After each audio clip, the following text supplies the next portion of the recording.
Good morning, everyone. Welcome to another episode of Sports News Flash at 12 with your weekend sports anchor, Miguel Mike Medina. It's official. We have the inductees for this year's Baseball Hall of Fame.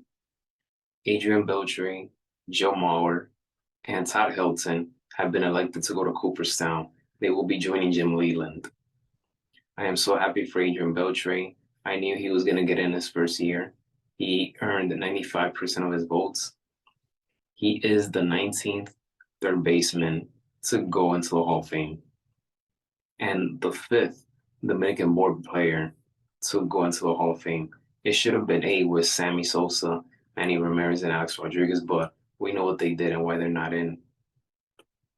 Joe Mauer, he is the third catcher in history to enter the Hall of Fame on the first ballot, joining Ivan Pudge Rodriguez and Johnny Bench. Todd Helton, it's been a long time coming.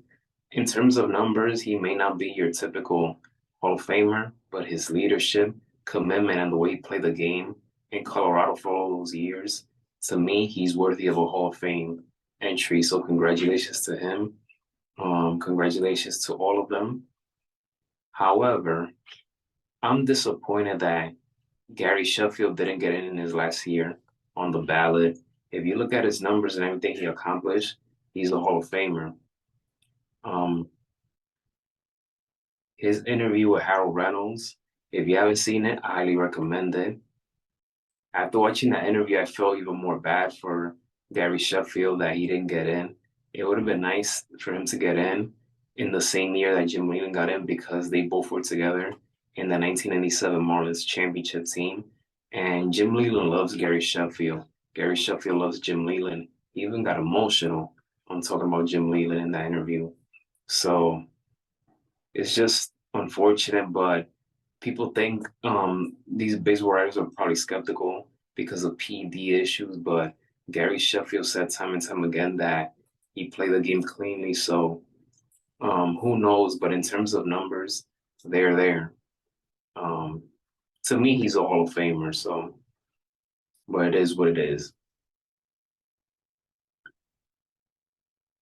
It's gonna be a Super Bowl rematch, just as I expected. 49ers and Kansas City. It's just it's a tough loss for the Detroit Lions. They lost to the 49ers 34-31. They had a 24-7 lead at halftime. That third quarter was horrendous. They just lost poise in that second half. But it's been a fun season. I really hope this is not a fluke for Detroit. I mean, we saw how they ended last year in the second half. We saw what they did this year. They have like I would like to see them get back next year. They have to get back next year. So this is a franchise that have suffered for a long time, and they had a legit chance of going to the Super Bowl. But the Cinderella story has ended. It's going to be 49ers in Kansas City. Again, I'm not surprised. I do think that this is a revenge a Super Bowl for the 49ers because if you look at their last matchup a few years ago, 49ers, they had them. They should have won that Super Bowl, but missed opportunities, um, lack of execution, costing that Super Bowl. So, but I'm picking Kansas City to win. This is their fourth Super Bowl trip in 5 years, and Patrick Mahomes has a chance. Patrick Mahomes, Andy Reid, and Travis Kelce have a chance to earn a third Super Bowl.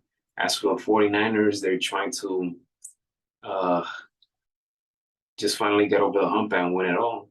So the last two Super Bowl trips they've made, they've lost once to Baltimore and to Kansas City. So will the 49ers get the revenge?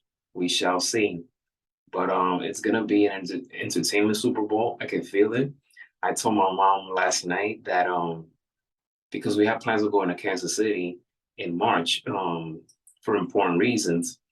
But I told my mom because you know Kansas City is known for their barbecue ribs. So I told my mom if Kansas City wins, make me some barbecue because she makes some banging barbecue ribs. And then I told her, but if they lose, I still want barbecue ribs. So I'm looking forward to that sometime next week or 2 weeks from now. But yeah, and last but not least, the Vince McMahon situation. I don't have to go into all details, but I'm not shocked. I don't know if it's entirely true, but I won't be shocked because Vince McMahon has gotten away with a lot of things in the past. So, like I told my friend, and I'm gonna say it here, the chickens have come to roost. You can't abuse your power. You can't do wrongdoings because at some point it's gonna come back biting you.